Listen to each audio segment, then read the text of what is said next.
So the first question I love asking guys is why you chose to trust a random stranger to save your marriage, man. So it was kind of a funny way. So I was in full panic mode.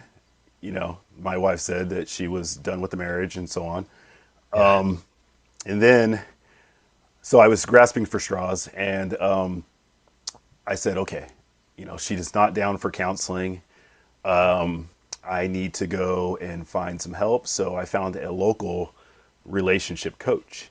And Okay. then, ironically, I stumbled upon the marriage reset videos. I'm like, oh, this is what I'm after. It's Uh, not like some of the other videos where or other coaching courses where it's you know it's it's against the wife.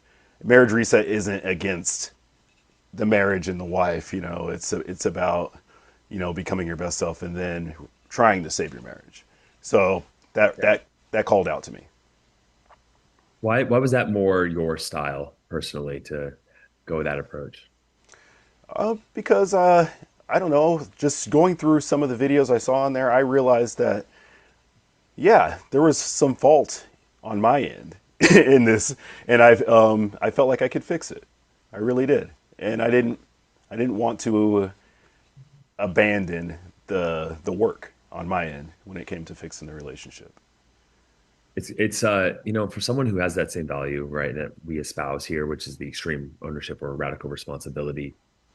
Like I don't want to get on a high horse right now or like on some soapbox, but it's like, yeah, how are you gonna say something if it's not nothing's your fault? You know what I mean? And Yeah. it's not like I'm saying that it's 100% the man's fault. Of course, she's a person, she has 50% of it, but the point, and I know you know this, I'm just gonna kind of speak it out, which is if you focus on what she's doing wrong, she's not going to change because she doesn't see that you're not owning your part of it. It seems so logical, but Right. yeah, a lot of guys' egos get in the way, right? So you were able to have that humility and say, you know what, I'm not perfect, and I'm going to look at myself in the mirror, which is great. But what was actually like? I kind of like to know. Sometimes a wife will say like a specific thing, like, "Oh, here's the divorce papers," or "I'm done," moves out. Was there something like that that happened, or was it just you having a slow awareness that the relationship wasn't where you wanted it to be? So I was really really big into my hobbies Mm, and think goals that I had had. I didn't grow up with a whole lot, so I was very focused on living my dreams as I started to accrue, a little bit of wealth and things like that. yeah. And so it was mission based, object based, and she was handling the things at home. And then I started to get into that validation cycle with her, like, hey, you don't respect what I'm bringing to the table. And so I was realizing things weren't going good and I started to pull back on certain things. But as I learned later, that wasn't the way either to just concede to what she wanted. And Right. so, when she came and was just like, I realized once you had become more present and had been inside the house and you were giving everything that I had asked for and there wasn't a spark there, that's when she knew that she was done and that there wasn't something there. And so it really was confusing to me because I thought I was doing the right thing at the time before starting this course. And of course, I was in my head about the causes, like, oh, there must be something else going on Mhm. besides what I was doing. There has to be. I relate to you a bit because I had been, cheated on before and things like that. So I'd already gone to past histories and went Mhm. down that road. So, Yeah, and I'm sure we can get into that, recognizing how that pattern probably played a role. But so did she move out? Was there no, like no. So we had been separated in the house since our dog passed away, maybe a year early, and so earlier. And I knew, I mean, she still, says that it had nothing to do with the relationship. It was more about her sleep cycle. But there was just the sex decreased and just intimacy in general, had changed. yeah, yeah, yeah. Yeah, and so no, she had told me she was done very firmly. She never said divorce, but she did say that she didn't want to be married anymore. But through the videos online before I'd actually joined the program, I'd learned to kind of catch myself a bit after. I mean, I'd say it was probably 2 weeks after she had said that. I started out with this typical, we can fix this, slow down, slow down. This is what's right, just all of that. But eventually I did learn, that there was, an emotional affair thing going on. So Yeah. Wow. So I have a clear picture of like where you were at when you started. And how long ago was that? that was January 24th of last year was when she asked that we should separate. Oh wow. So you've been doing it. You've been sticking with the program, man. I love that. Okay. Yeah. So there's a lot for us to cover then. So let's jump to the end where you're at right now. Where are some of the Okay. wins? Why are we on this call? Okay. So back in August, we had our big, kind of, we've had several CCCs. I know in the program you talk about the crucial corrective conversation and how it's not one and done. You Yeah. just continue with it. So, Lifetime. Yeah, for sure. yeah, we had a beautiful anniversary and a few other wins, and then she had broken a boundary that I had set, and it was after I had already, let go, so to speak, and started picturing what it would be like, should we not be together. And so I was finally, not from a fearful place, ready to say, hey, we need to talk. I had learned how to ground myself with some breath work and a few other things before having hard conversations.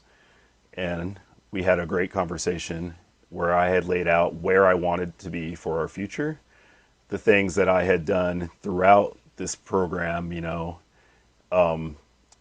and things that I had wasn't proud of throughout my journey.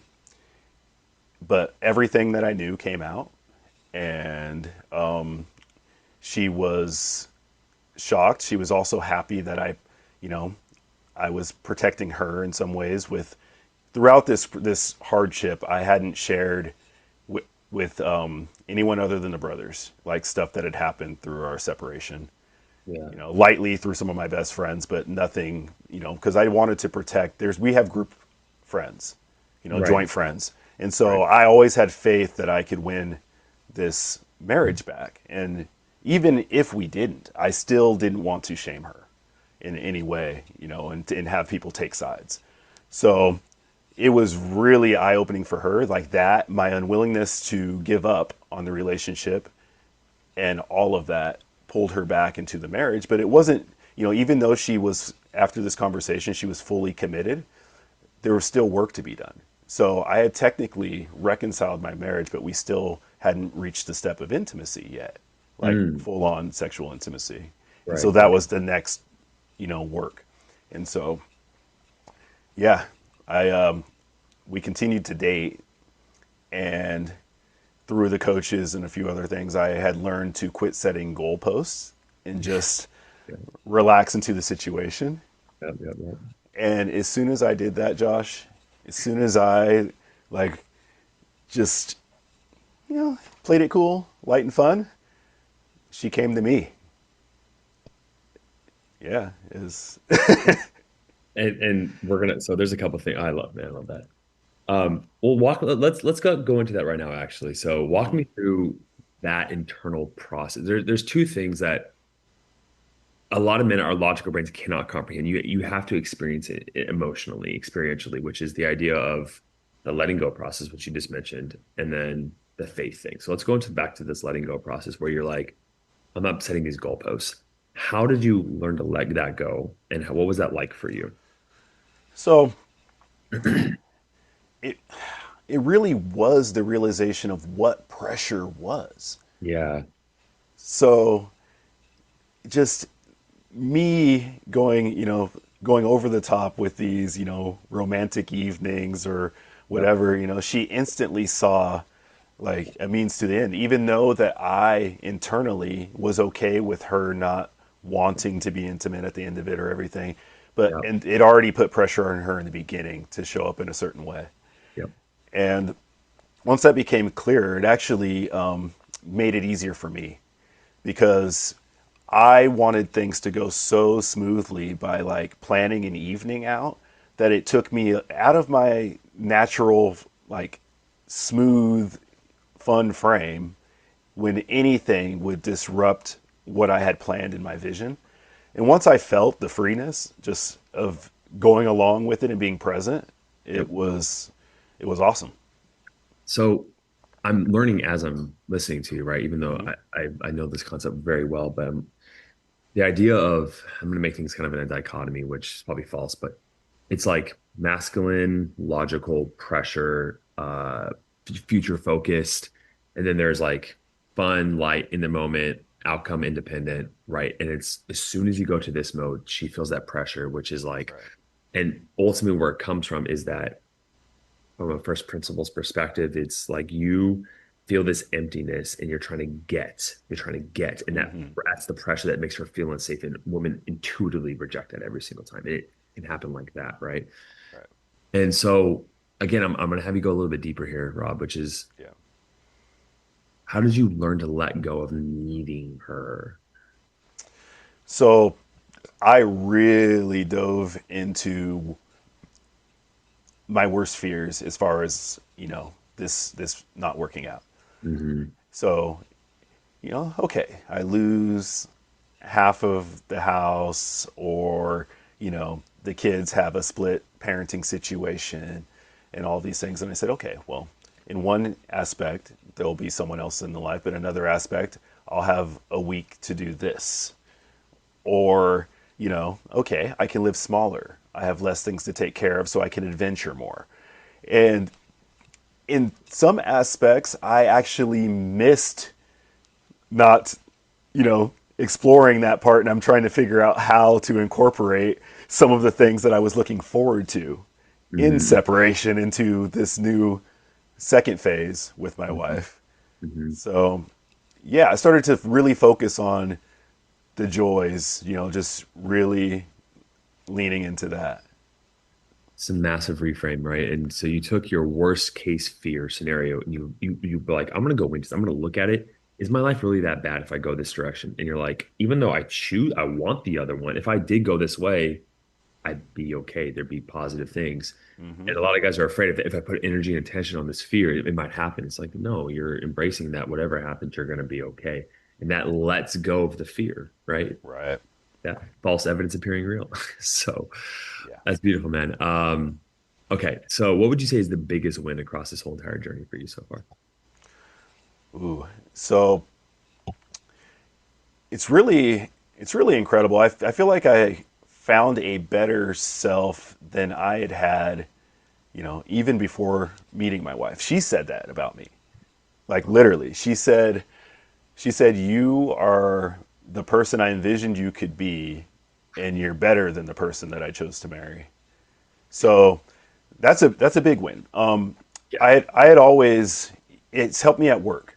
So I had been, typical nice things. We talk about the no more Mr. Nice Guy.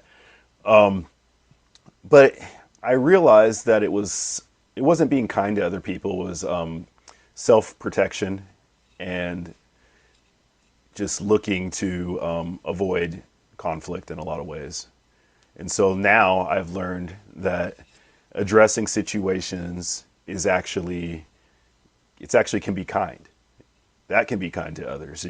We're not pretending, we're being real, Mhm. and we're saying what we feel. We're communicating and really seeking to understand. That was huge for me.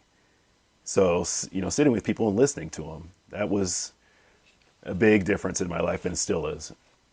So, Adding more presence to the relationships oh, that brings you back to the present moment, kind of awareness, uh, yes. man. And so the nice guy patterns, you recognized where they came from, the awareness piece, and then how did you integrate? Like, how did you actually take action differently to overcome those besides the presence? So there was like through the book, there were things I resonated with and things I didn't. As far as Robert Glover's book, Sure. I told you how I did a lot of hobby stuff and was pretty independent, but really, really it was learning. how to really learning how to voice what I want for myself, what I really desire, and being unapologetic about that.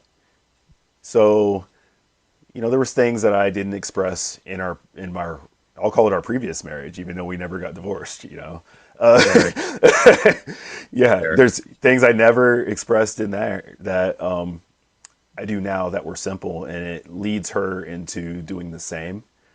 And I do that at work now too. Just resentment is a personal problem. I learned that. So I was felt like I deserved something, and I was kind of frustrated about it. It's like, why am I frustrated? Well, because I didn't say it. So now I say things, and I just, free myself largely. That's what's getting rid of some of the nice guy tendencies. And So you just addressed something that I haven't spoken about in a while, but it's the idea of that women are the amplifying mirror, which a lot of guys, when they point at their wife, it's like what, three fingers pointing back at them, right? So it's mm, like, oh, you are indirect. You don't tell me what you want. It's like, well, are you direct with your own needs?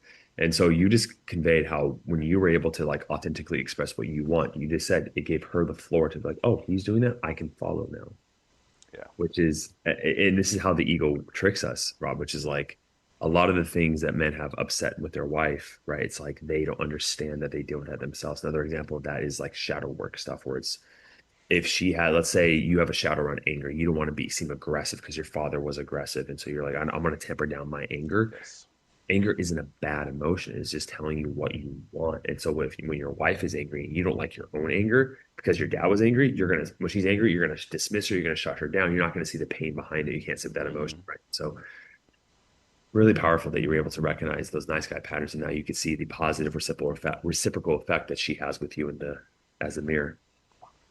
yeah. No, I one of your videos you reflected on your brother and the energy he brought, and that was similar with my situation with my dad. Yeah, You yeah, know, yeah. so Yeah.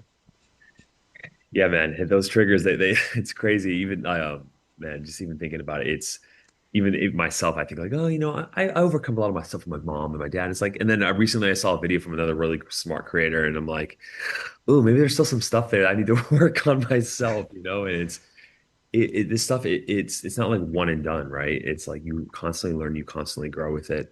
And which leads me to my next question. I know a lot of guys either talk really highly about this or they're like they didn't really address it too much. So I'm curious where you are. You mentioned resentment. And so again, one of the most, I think, underutilized and underrepresented values or concepts we teach is the idea of the forgiveness, right? Not just forgiveness for the things right. that she's done for you, but like forgiving yourself for how you were, forgiving your dad. How did forgiveness play a role in this process? So it initially did start with forgiving her and things like that. So I tried to dive deeper into forgiving myself because I felt like it may have come easy. So I think uh, I think really I came to grips with where I was at, and I knew that my values are being strong, curious, and kind. With in the kindness, without being like Mr. Nice Guy, but within the kindness, I knew what I was doing really wasn't it wasn't malicious, Mm, and I could see the pathway for correction. So as far as forgiving myself, I found that fairly easy in my journey. nice. That's good. I like that. Yeah. And it's not like a light switch either, too. It's like you constantly turn that knob. Yeah. What would you say is the I mean, unless you already mentioned one of them, what's another powerful lesson you learned in the program that you really liked? Oh man. So, well, we're talking about lessons. So, I I would really I would really say I don't know if it's so much a lesson. I don't know if it's more of a skill, and it had to do with communication, Hmm. and that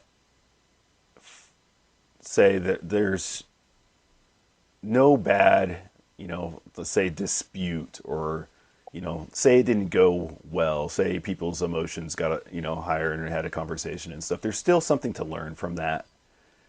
And like there's no bad like deep or conversations, so to speak. There's always something to grow from with it, within reason. I mean, we do have our boundaries as far as disrespect and things like that, but even then, you can re you can step back into it and still grow from it with proper communication skills. So, not being fear based, that's really, you know, yeah, I don't know. It sounds weird to say that I love it, but I do like not being afraid anymore of the things that come up. I'm like, hey, where are we going to go from here? I don't want to be oversimplistic, but at the end of the day, like when you like go down to it, every framework, every decision is like, are you reacting from fear or are you choosing love? Like present moment love, like Right. work versus what I'm afraid of. I'm constricted, I'm in my head. Those two different polar opposites. Rob, one of the favorite questions I love to ask towards the end here is if you can get in a time machine, go back a beginning of the program, a little more than a year ago, what would you tell yourself that he needed to hear at that moment from you now?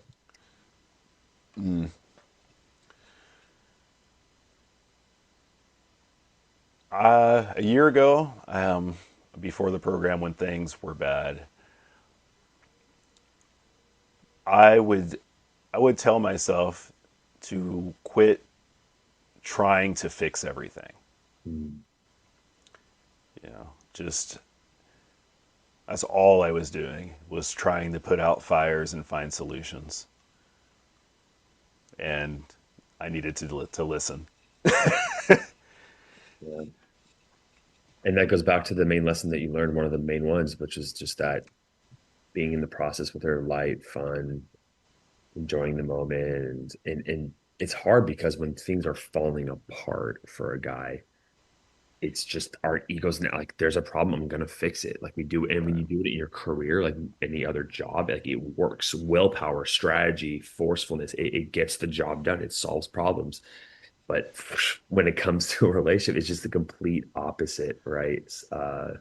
Embodiment that fixes things. So Well, that question was kind of tough for a moment because I was thinking and I was like, well, I I want to have been low enough to have joined this program still. so yeah, so when I asked that first question, about every guy's like, why'd you join the program? Like, why? I was desperate, and I totally get it. Like, yeah, and a lot of guys will tell me, Josh, you should try to like find guys right before the desperate point, like with the problems there.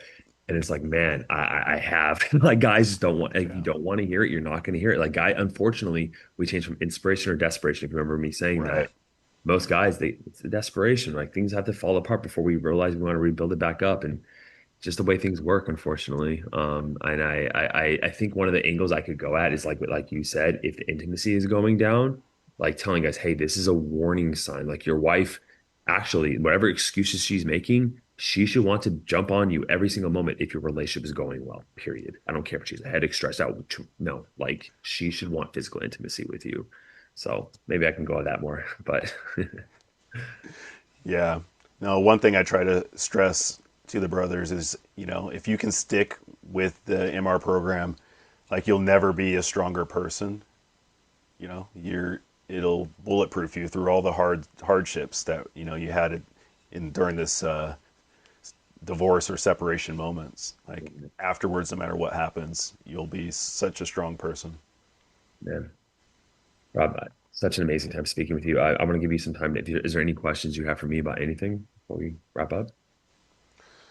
Uh, I mean, I've just been sticking through this, just trying to figure out. I just continue to find things. You spoke on the anger piece and Mm. everything like that, and how it's not bad. And I've been going down that journey, trying to figure out, you know, just through different podcasts and things like that, and through private coaching and stuff, talking with Tom and a few other people. So yeah, Yeah, man. Every emotion has its like pros and cons. I was just talking about another day about this, about how there was one of my friends is I feel myself, I'm very optimistic, but he is the most optimistic person I know, and he's always happy, always finds a positive spin on things. But I noticed because relatively speaking, whenever I had an issue and I brought it to him, he's like, "Oh, well, just see it this way, Josh," and he would try to see Hmm. a positive lens on it.